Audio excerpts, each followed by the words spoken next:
Hi, good morning, Raileye. My name is Mihiraa. Let's start the warm-up session. Describe your typical working day. My day starts with prayer. After completing my daily routines, I reach my workstation by 7:30. Before taking the handover, I complete my inventories and update the crash cart medication and dressing trolley. After receiving the handover, I interact with my patients to identify their health needs. Based on my assessment plan, a nursing care plan, and provide quality care for my patients. Afterward, I assist the physician in his work and carry out necessary clinical orders. Meanwhile, I find some time to interact with my colleagues and maintain a good rapport with them. My duty ends by 3:30 after I give a handover to the next scheduled staff members. Why did you choose OT? It is my long-term ambition to work as a registered nurse in any English-speaking country, such as the UK, Ireland, and so on. To meet the requirements to register as a nursing professional there, I need to prove my English language proficiency. Hence, I chose OET to fulfill my dream. Moreover, OET is tailored according to the needs of nursing professionals. Therefore, I believe I could perform well in this test. Which is your favorite destination? Why? My dream destination is Australia. The first and foremost thing is that Australia has a world-class healthcare system, and I can be a part of it. Secondly, the country has a better standard of living and economic and political stability. Besides, here, nurses are paid well and respected too. In addition, I have many friends and relatives over there, so they can help me during my initial days. What are the current trends in your profession? Nursing is a dynamic profession, and changes happen daily. Nowadays, technology plays a vital role in my profession. For instance, paper records that we used in the past have been updated to electronic records. Besides, at present, we are following evidence-based practice, which means there is a scientific rationale for every procedure. Moreover, in the present day, a nurse can function as a nurse practitioner, which is equivalent to the position of a physician. Do you have a role model? Yes, I do. My role model is my mother. I follow many of the things that my mother does. It is from my mother that I learned the basics of kind behavior, decision-making, organizing skills, a polite and humble manner, and a helping and sharing mentality. The care and respect she gives to everyone makes me wonder sometimes. She is a perfect example of womanhood. I believe a nurse should possess all these qualities. She is my superhero.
Your preparation time is over.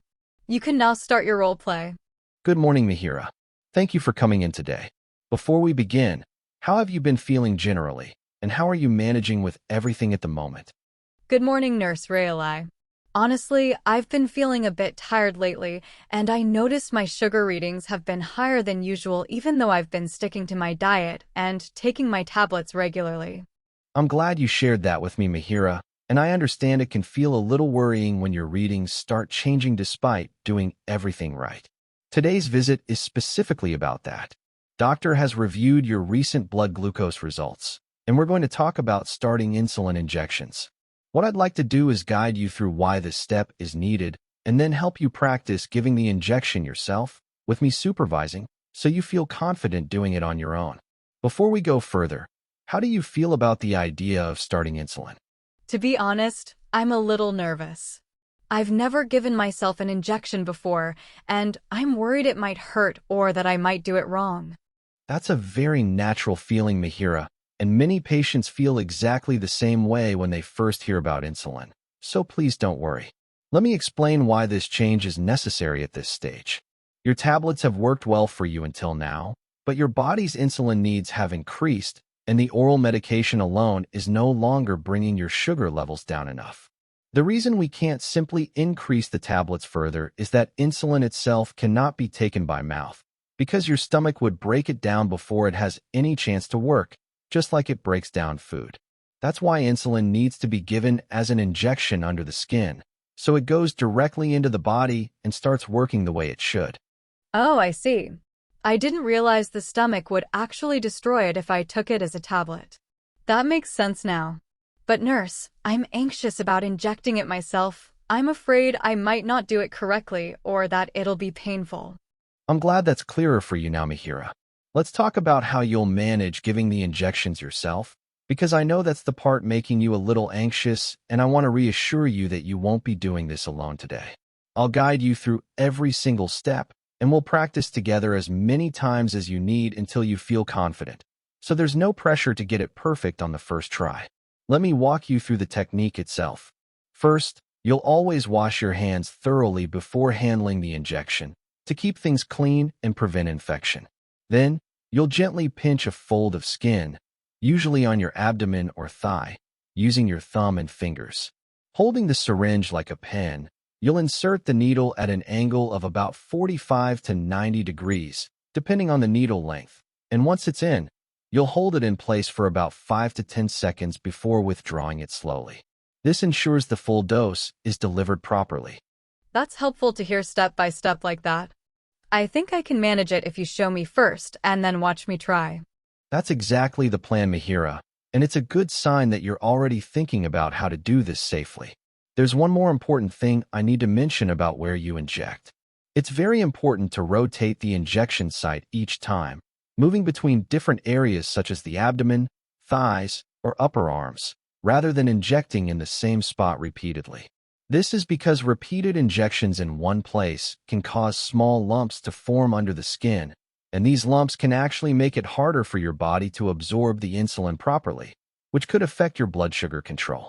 Do you have any concerns or questions, Mihiraa? Yes, actually. Once I've used the needle, what should I do with it? I don't want to accidentally hurt myself or my family while throwing it away. That's a really important question, Mihiraa, and I'm glad you brought it up before we move on. Once you've used a needle, you should never throw it directly into the household bin. Instead, place it straight into a sharps container, a hard-walled container. Always handle the used needle carefully, without recapping it, to avoid accidentally pricking yourself or anyone else in your home. The second point is about storing your insulin correctly.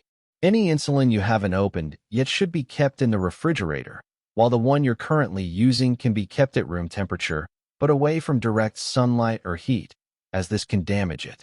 It's also a good habit to check the expiry date before every use, just to be sure it's still effective. That's clear, thank you. I'll keep a sharps container at home then, and I'll check the fridge for storing the extra vials. That's exactly right, Mihiraa. Now, since we've gone through the reasons for insulin, the technique, site rotation, and safe disposal and storage, how do you feel about watching me demonstrate the injection first, and then trying it yourself while I supervise?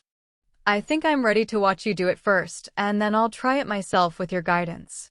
That would help me feel more confident. That sounds like a good plan, Mihiraa. So, just to summarize what we've discussed today, your oral tablets are no longer enough to control your blood sugar, which is why insulin injections are needed, since insulin can't be taken by mouth and must go directly under the skin. We went through the injection steps together, from washing your hands and pinching the skin to inserting the needle at the right angle and holding it for a few seconds. We also spoke about rotating your injection sites to avoid lumps forming, disposing of needles safely in a sharps container, and storing your insulin properly in the fridge while checking expiry dates. Now, I'll demonstrate the injection for you first, and then you'll have a chance to practice it yourself while I guide you along the way.